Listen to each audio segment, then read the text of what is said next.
All right, assignment 3-4. Let's look at the story. Let's annotate it and answer it together. The product of two positive numbers is 100. Find the two numbers so that the sum of the numbers is as small as possible. That's what I'm going to focus on, the question. So this story, first of all, is about two numbers. So we have the first number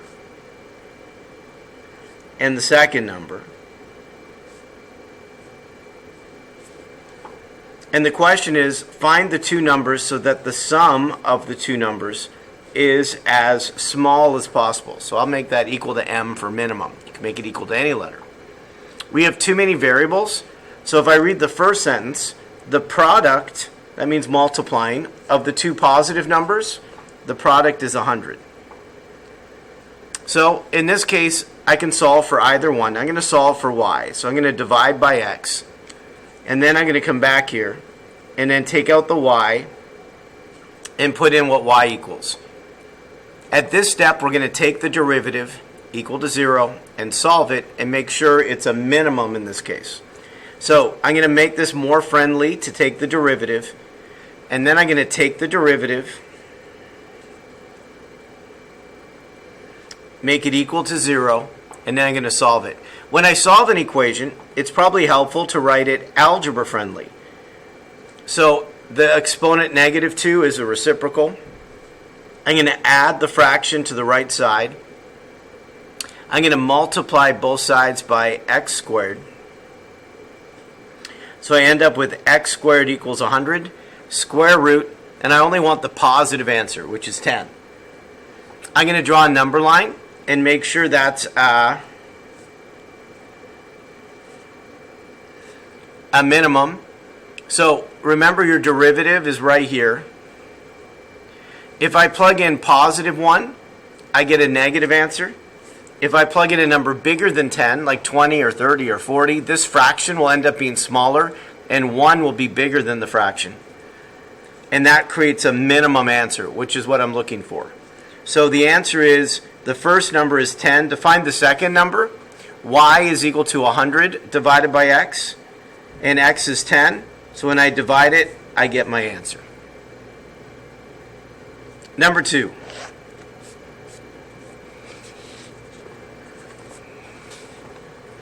The sum of two non-negative numbers is 25. Here's the part I start with. Find the two numbers so that the sum of the first plus the square of the second is a maximum. Here we go. So what's the story about? Two numbers. We have a first number and we have a second number. The actual question, find two numbers so that the sum of the first plus the square of the second is a maximum. So there's my equation. I have too many variables. The first sentence says the sum of two non-negative numbers is 25. In this case, I'd rather solve for x to make it easier. So I'm going to subtract y. So x is 25 minus y. Now I have one variable, and now I'm going to take the derivative. So after I take the derivative, make it equal to 0 and solve it. I don't know what that little spot is right there. Add 1, divide by 2, and you get your answer. So y is equal to 1/2. I'm going to draw a number line. I recognize that the numbers have to go from 0 to 25 if they're both going to be non-negatives. And 1/2 is right there. Into the derivative, I'm going to plug in a quarter. 2 times a quarter is 1/2, and -1 plus 1/2 is a negative answer. If I plug in a number bigger than 1/2, but smaller than 25, like 20 or something, I get a positive answer. That is a minimum answer. The question asks for a maximum. So that is not the right answer, because I'm looking for a maximum. So I'm going to do a little table to find the maximum. In this table, I have my two numbers and then my equation, which is x plus y squared. I'm looking at the ends of the domain, 0 and 25. And I want to know which of these gives me the largest answer. So if I plug in 0 and 25, I get 625. If I plug in 25 and 0, I get 25. So what combination gives me a maximum answer? So when the first number is 0 and the second number is 625, it produces a maximum value.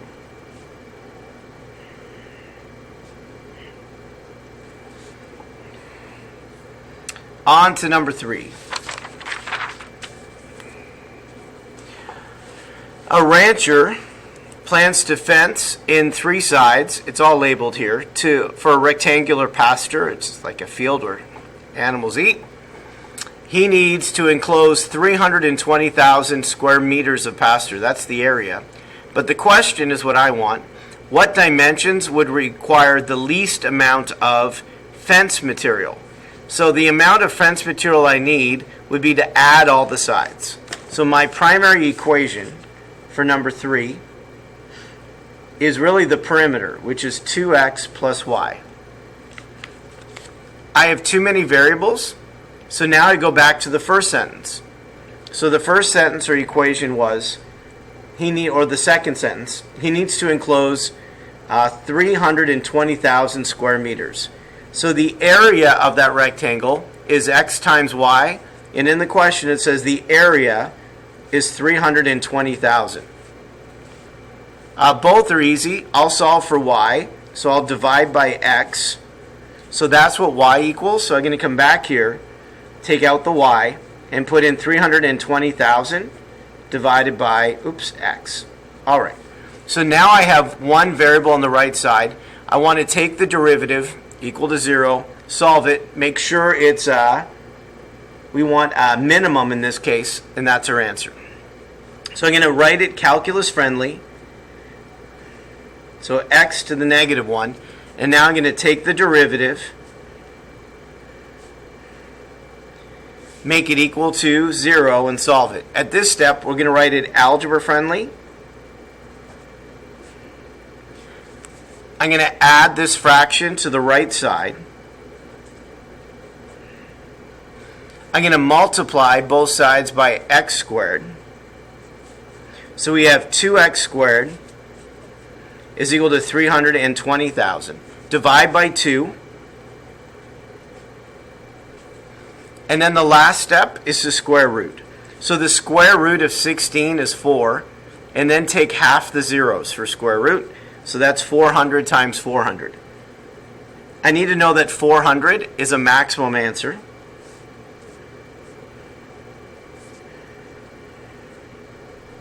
So into the derivative, which is right here. If I plug in positive 1, I need to make sure it's a minimum. Put in positive 1 and you get a negative answer. Plug in like 500 and this fraction becomes smaller than 2. And so 400 gives you a minimum answer, which is what I'm looking for, minimum. So I'm done. What dimensions? So 400 is in meters. To find y, right here is what y equals. 320,000 divided by x. So 32 divided by 4, so that's 800. So what dimensions produce a minimum fencing? And so the answer would be 400 meters by 800 meters. Turn the page.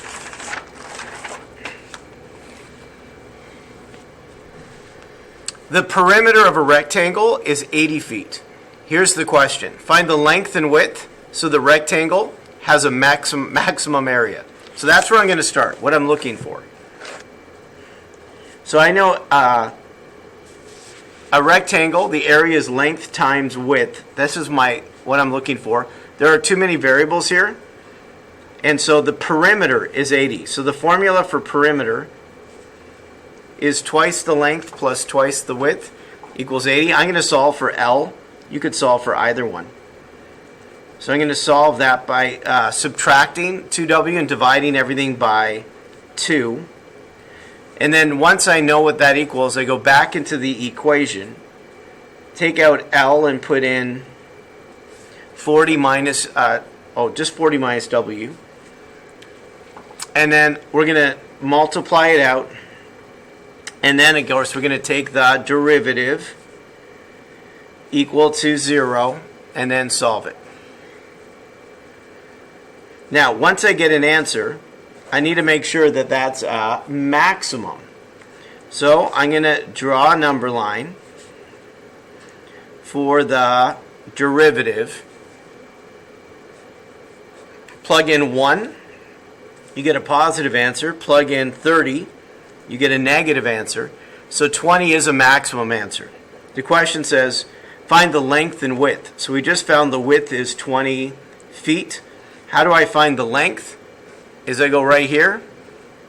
So 40 minus 20 feet, and the answer again is 20 feet. So the answer is a width of 20 feet and a length of 20 feet. All right, number 5.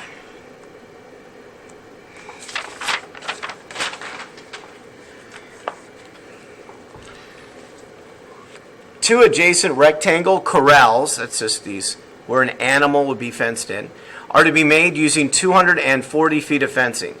The fence must extend around the outer perimeter and across the middle like shown.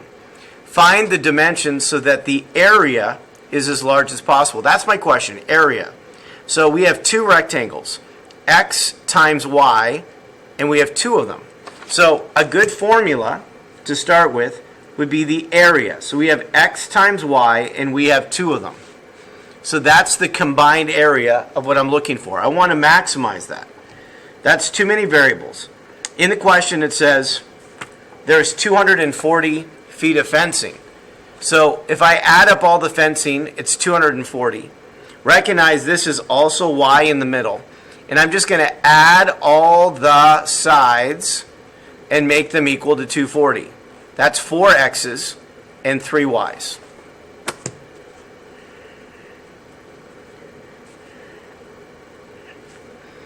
Now, it doesn't matter which one you solve for, so I'm just going to solve for y.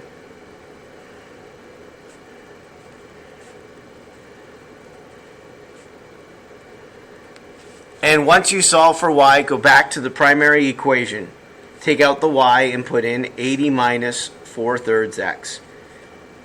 I'm going to make it friendly to take the derivative, so 2 times 80.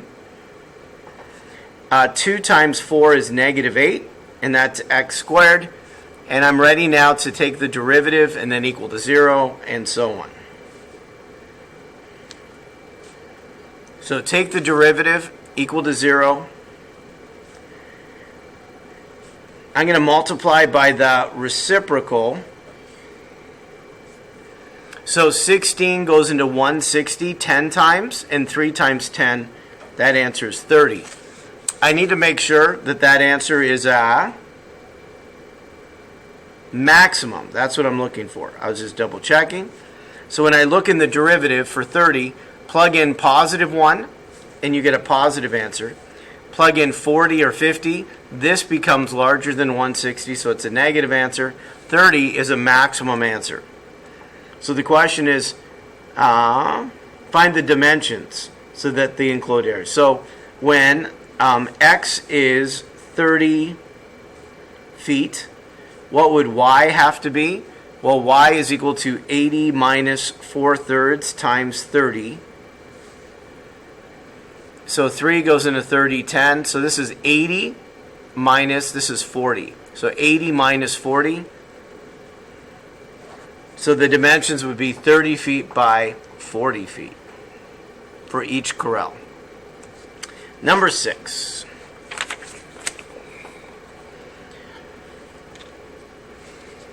A shelter at a bus stop is to be made out of this plexiglass where there are 3 sides and then a top. If the volume of the shelter is 486 cubic feet, find the dimensions that require the least amount of plexiglass. So I'm looking for the least amount of plexiglass. I'm looking for area. So the area of this is 3 rectangles. That the right, the top, and the left. That's rectangles are x times y, and there's 3 of them. And then the back of the bus stop is a square, which is x times x. That's the back. That's my primary. The first part of the question says the volume, and the volume of this is like the volume of a box, length times width times height. So you just multiply all the dimensions together. And it says the volume is 486. It'd be easier to solve for y in this case than x. So I'm going to solve for y by dividing by x squared. So that's what y equals. Come back here, take out the y, 486 divided by x squared. Now I'm going to make that calculus friendly, take the derivative equal to 0 and so on. So 3 times 486 is 1,458. Trust me. And then x makes the x squared just an x on the bottom. But I don't want it on the bottom, so I'm going to write it to the negative 1. And then we have an x squared. All right, now I'm ready to take the derivative. That's negative that number, and then subtract 1, and then 2x. And then I'm going to solve that, equal to 0. So I'm going to write it algebra friendly, and then solve it. So I'm going to add the fraction to the right side. I'm going to multiply both sides by x squared. So that's 2x cubed. The x squares cross out, 1,458. Divide by 2, 58, 29. And then the cube root, what number 3 times itself? Now, believe it or not, that number is 9. 9 times 9 times 9. Now we need to draw a number line for the derivative. So here, right here is the derivative. If I plug in 1, the answer is negative. And if I plug in a number bigger than 9, it's positive. So 9 creates a minimum answer. I want a minimum answer. And the question says, find the dimensions. So we know x is 9 feet. The other one is y. This is what y equals. 486 over 9 squared, or x squared. What's 486 divided by 81? That answer is 4. No, 6. 6. That answer is 6. So if the dimensions were 9 feet by 9 feet by 6 feet, those dimensions, you would need the least amount of plexiglass, 9 by 9 by 6. Number 7.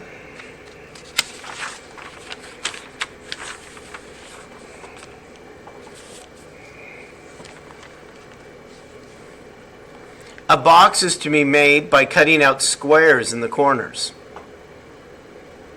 It's a square bottom, and you started with 12 inches, but when you cut away 2 squares, it becomes 12 minus 2x, and both sides are 12 minus 2x. So you cut out the squares in the corners, and you fold up the flaps to make a box.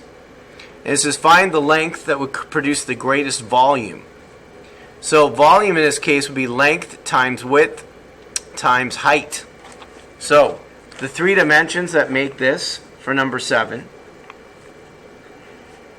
are length times width times height. So that's my length, my width, and my height. I'm going to make that calculus friendly.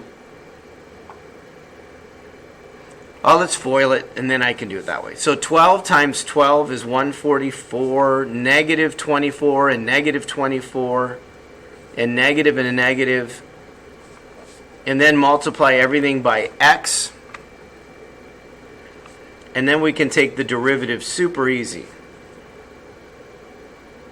Oh, this is x squared, so when I multiply it, it's 4x cubed. So there it is. I just did a little bit of algebra. Take the derivative.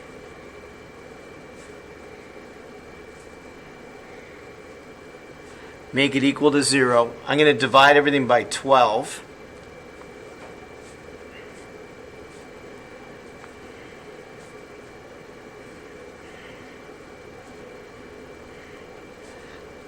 Ultimately, I'm looking for two numbers that multiply to 12 and add to negative 8. That's negative 2 and negative 6. They multiply to 12 and add to negative 8. So the two answers are 2 and 6. But I need to cross out 6. So if I plug 6 in for x, it'll end up being 2 times 6, which is 12. And then 12 take away 12, which is 0. So if I plug in 6, you'd have a length of 0, which is impossible. So that's not a possible solution because it gives you a 0 length. So the only answer I'm going to look at is 2. So again, I'm going to draw a number line. It goes from 0 to 6, can't be bigger than 6. If you plug 1 into the derivative, it's a negative times a negative. If you plug 3 in, it's a positive times a negative. And so 2 produces a maximum answer, which is what I'm looking for. Find the length of each side. So we already know x is 2. That's the height.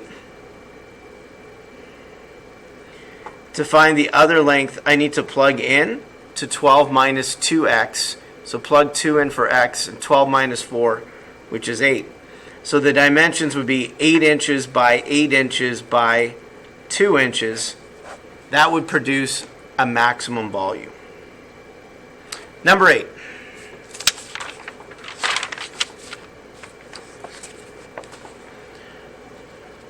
A rectangle is positioned with one vertex on a line that's negative a half x plus 3. It's in the first quadrant. Find the point so that the rectangle has a maximum area. So what's the formula for the area of that rectangle? That's length times width. In the question, it tells you what y equals. Y is equal to negative 1/2 x plus 3. So now I have one variable. I'm going to multiply. So it's negative a half x squared plus 3x. Then I'm going to take the derivative, equal to 0, solve it. So when x is equal to 3, is that a maximum answer for the derivative? So if I plug in 1, I get a positive answer. If I plug in 4, I get a negative answer. So that's a maximum answer. So when x is 3, y is equal to negative 1/2 x plus 3. So that's negative 1.5 plus 3, so that's 1.5. So when x is 3 and y is 1.5, that rectangle would have a maximum area. Number 9.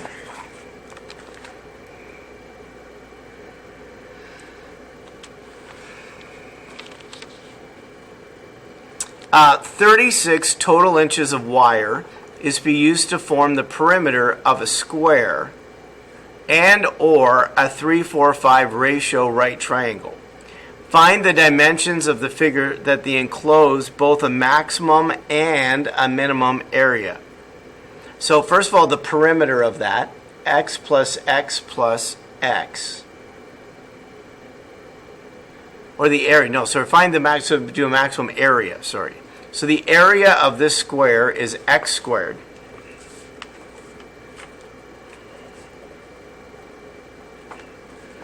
And the area of the triangle is half the base times the height. So that'd be 2y times 3y. And that would be 6y squared. Now the perimeter part. So the perimeter of the square would be 4x. The perimeter of the triangle, add up the y's, 3 plus 5 plus 4, that's 12y. And you have how much wire? 36 inches of wire. So if I solve for y here, I'm going to subtract 4x and divide everything by 12. So I have 3 minus 1/3 x, and I'm going to plug that in over here.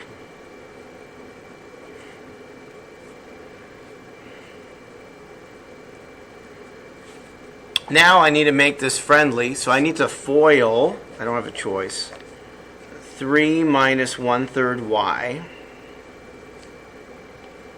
So that's 9, that's negative y, that's negative y, and that's positive 1/9 y squared. That's x's. What am I saying as y's? These were x's.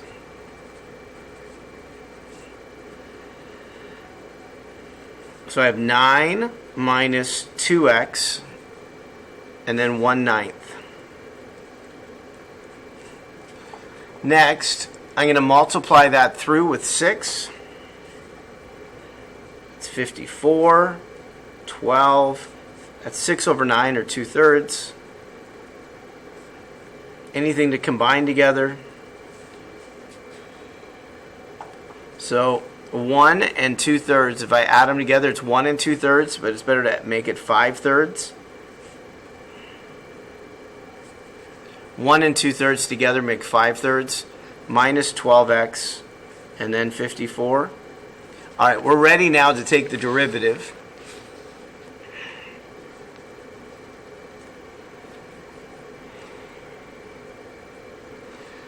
So when I take the derivative here, it's 10/3 x minus 12. When I solve this, I'm going to add 12 and then the reciprocal, and I get 36 over 10 or 3.6.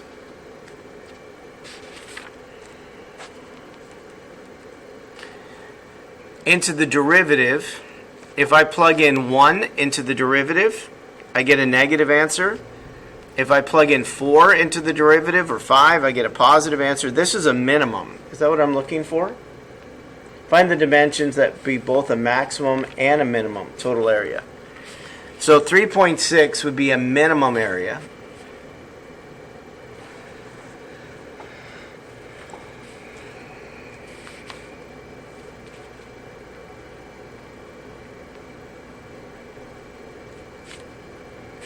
So for the square, that would be it. For the,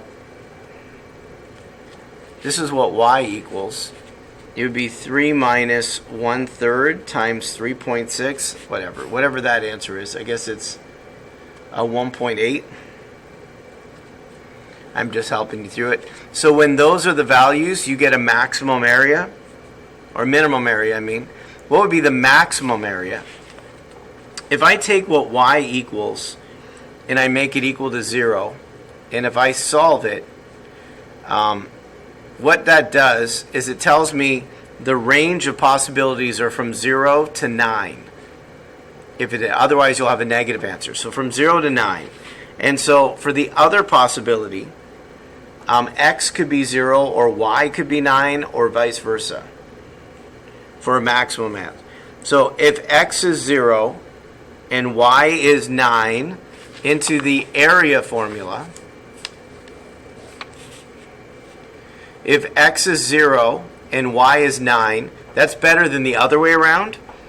If x was 9 and y was 0, this would be a bigger answer because of the 6. We want the y to have the 9. That would produce a maximum area, which would be 9 squared times 6. So this one would give you the maximum answer.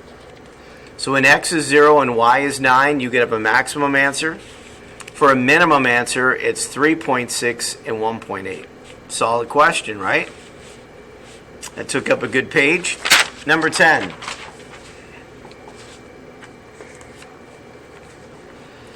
A box with an open top has a square base. There we go. I don't even have a picture. I got to be like artistic. A box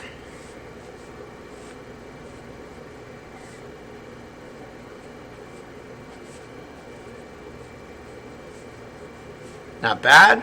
Could be worse. It has a square base. I don't know the height. I know the volume, but I'm looking for the amount of material. So the area of this box, the base is x squared, and then there's 4 rectangles, and each rectangle is x times h. That's that. I was given the volume. The volume is length times width times height, and the volume is 4,000. So that means h is equal to 4,000 divided by x squared. So that's what I'm going to put in for h.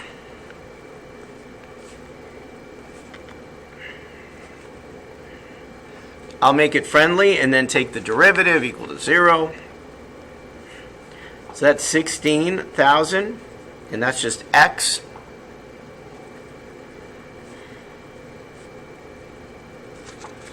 Make it equal to 0. And x is 8,000 when you solve it.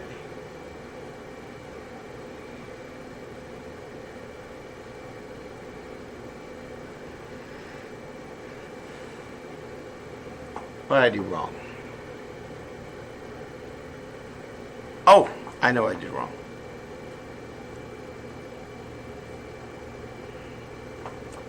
So when you simplify this, you'd end up with an x on the bottom, so this should be -1. That changes the derivative, right?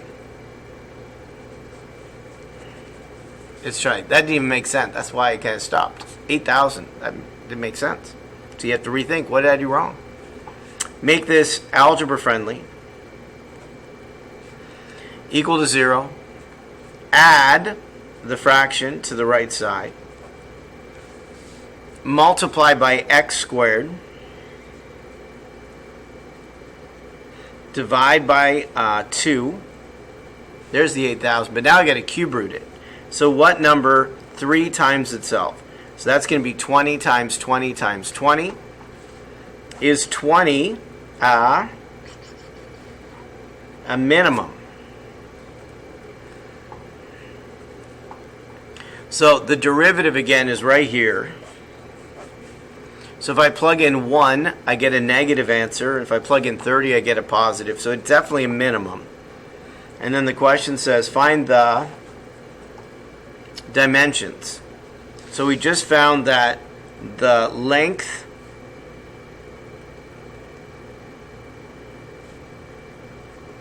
in centimeters, the length and width is 20 and 20. How would I find the height? Right here, right? So I know that x is 20. So that's 4,000 divided by 400. That's 10. And there's the dimensions. So that box, 20 centimeters by 20 centimeters by 10 centimeters, would use the least amount of material to have a volume of 4,000. Number 11.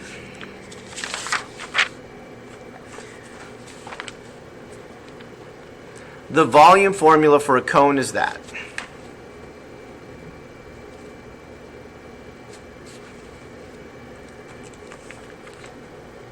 This is no longer a maximum minimum. This is a review question.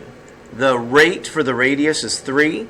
The height is 3r, is equal to 3r. And I'm looking for the rate for the volume when r is equal to 6. So step 1, there's just too many variables. So I'm going to plug in for h, 3r. So that's what h equals. Multiply it. 1/3 times 3 is 1.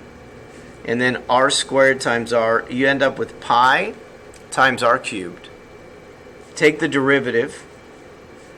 And when I take the derivative, it's with respect to time, so it needs a hook. So 3 times pi, and then subtract 1, and then it needs a hook for time, and then plug in the values. So I'm looking for this. The radius is 6, and the rate for the radius is 3. And then if you put that together,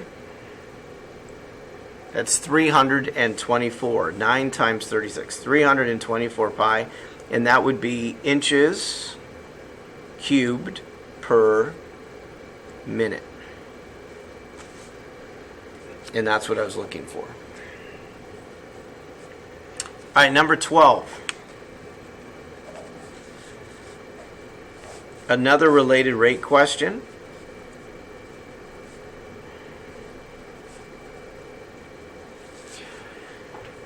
Airplanes flying at an altitude of 3 directly over a station. Right here is the radar station right there. When the plane is 5 miles away from the station, so when S is equal to 5, the radar shows the distance S is changing at a rate of 300 miles per hour. What is the plane speed? So that's what I'm looking for. The plane speed is what I'm looking for. X represents the plane and how fast the plane is moving. I know that 3 squared plus x squared is equal to s squared, right? The Pythagorean theorem. Take the derivative, and you get 2x with a hook. You get 2s with a hook. I need to find out what x equals when s is 5. So that's 3 squared plus x squared equals 5 squared. If you solve that, x is equal to 4. Plug in 4 for x. The rate for x is what I'm looking for. S is 5, and the rate for s is 300. Divide, and you have your answer.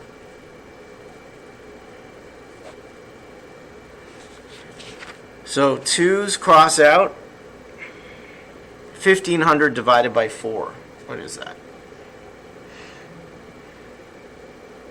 375. So how fast is the plane going? And the answer is the plane is going 375 miles per hour. All right, a couple more questions left here. Number 13. You need to write this down in your note, but I'm going to do it right here. So what's the limit as x approaches 0? So look at 0 and you can see, whoa, that's not where 0 is. Here's 0, that there's a jump. So the limit doesn't exist. For B, again, you need to write it down. I'm just doing it directly in the book.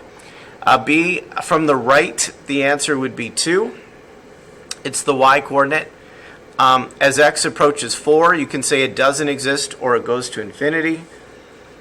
The right end behavior is right here. It's going to 1, the right end behavior. As x approaches 3, it's right here. So the answer is 1. List the discontinuities. So there's a jump at 0. There's another discontinuity at 4. And a hole at 5. So 0, 4, and 5. Which of these are removable? Well, where does the limit exist? Not at 0. Technically not at 4. So only here is it removable at 5 because the limit exists. Find the absolute maximum on the graph. It doesn't exist. Well, from negative 2 to 3, sorry. So from negative 2, because I was saying it goes up forever. So from negative 2 to 3, the absolute maximum is 4. From negative 2 to 3, the minimum is 0.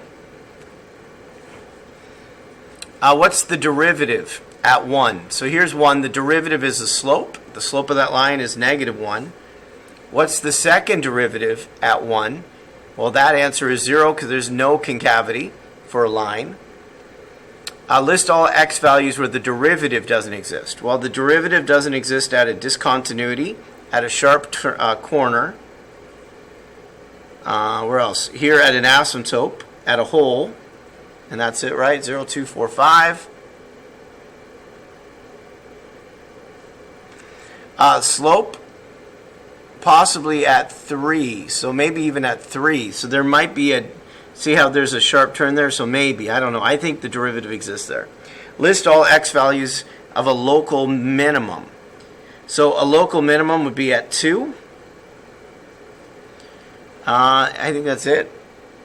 Oh, it's 0. Oh, 0 is a local minimum? All right. Find it for a maximum. I don't see any for a maximum. You have to look to the left and right. So it has to be the lowest point in its area. And this isn't a maximum because it's a hole. All right, which I'm just going to answer it on here, and then you need to write it down. Use these graphs of the derivative to find the second derivative. Well, I guess I'm going to have to write this down. 14. I'm going to do a number line for the first derivative.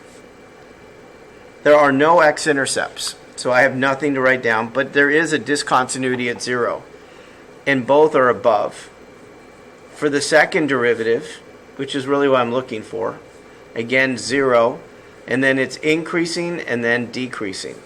So when I look at the graph for the second derivative, it increases and then it decreases. So I'm going to create an asymptote. So it increases and then it decreases.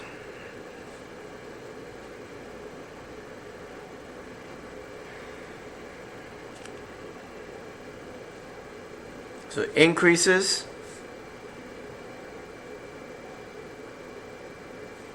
so it's above and then below. That was tricky. Number 15. So when I look at the second derivative, what am I looking for? So it's from negative 2 to 5 to begin with. I have one x-intercept, right? Actually, I'm looking for a turning point. So here it's undefined at 2. From negative 2 to 2, it's above. It's increasing. And from 2 to 5, it's increasing. So it's increasing for both.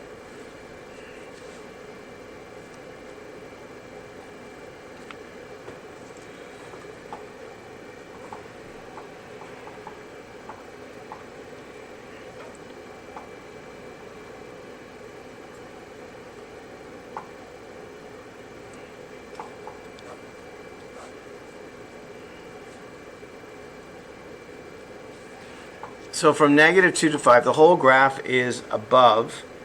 The first graph is increasing.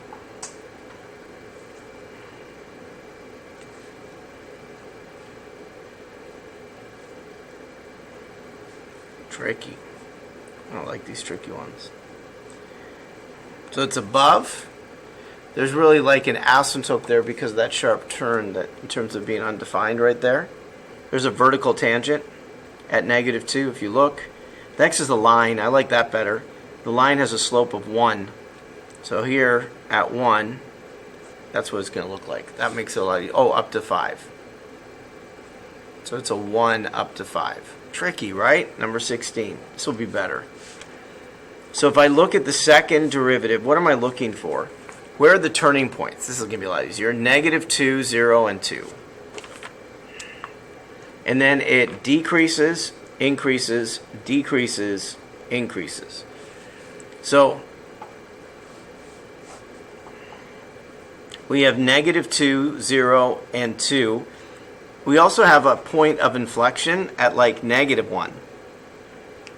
So it's below, and then at negative 1 it's going to turn. So it's below here. So negative 2, 0, and 2.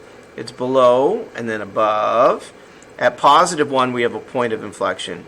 It's going to look like this in terms of what it looks like. Number 17. So 0 is the only one we care about. Neither one, it doesn't increase or decrease. So it's not applicable in terms of that. So the slope is 0. And on this side, the slope is 0. So when I do the second derivative, I have to change colors. It's 0, and then a hole, and then 0. Because it shows the slope is 0, it's undefined, and then the slope is 0. Number 18 and 19, use the graphs from 14 and 15 and sketch a possible graph of the function.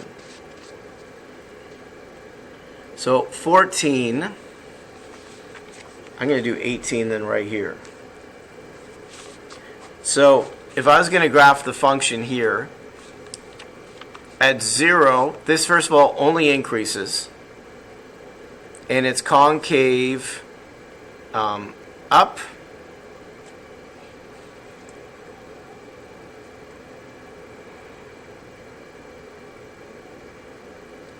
at 0 is like it's undefined, right? In terms of it, there's like an asymptote. So it's concave up and concave down. So it increases and increases. It's concave up and then concave down. So that's a graph that would match these. That's complicated. Number 19 connects us to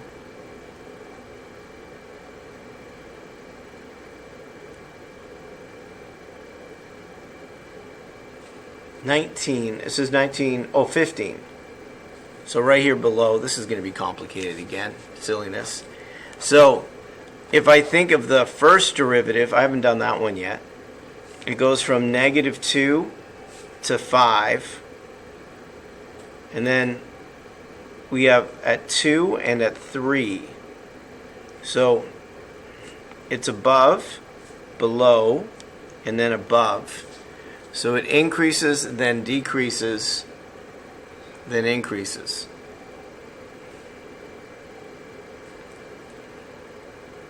So -2 to 5, 2 and 3.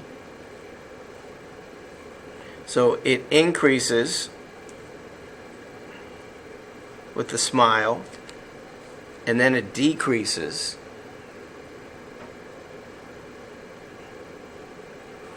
And then it increases. So it smiles and smiles, and the derivative doesn't exist there at 2. Man, these are tricky ones. Putting it together. Number 20 and 21, this is what it will end. So this is use the graphs from 20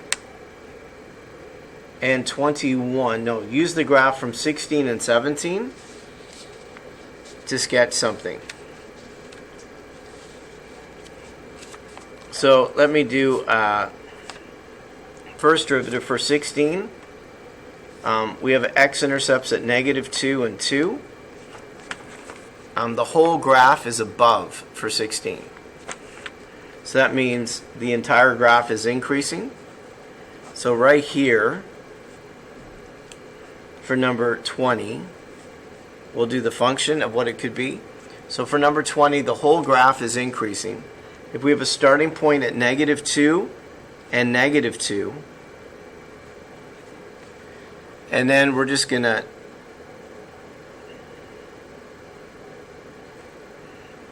so it smiles, it frowns, and then it smiles, and then it frowns, is 0.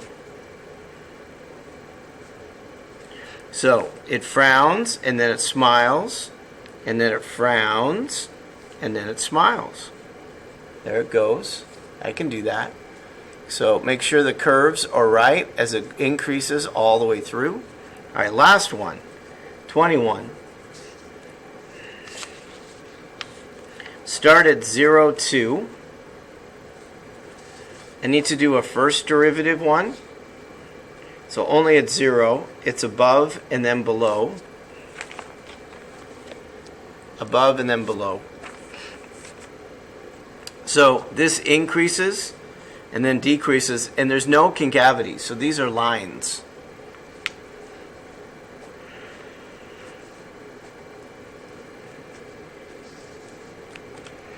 So it increases, then decreases. These are lines because there has no concavity. And that's it. Mr. G Math, over and out. I'm proud of you for getting to the end of the assignment. Till next time.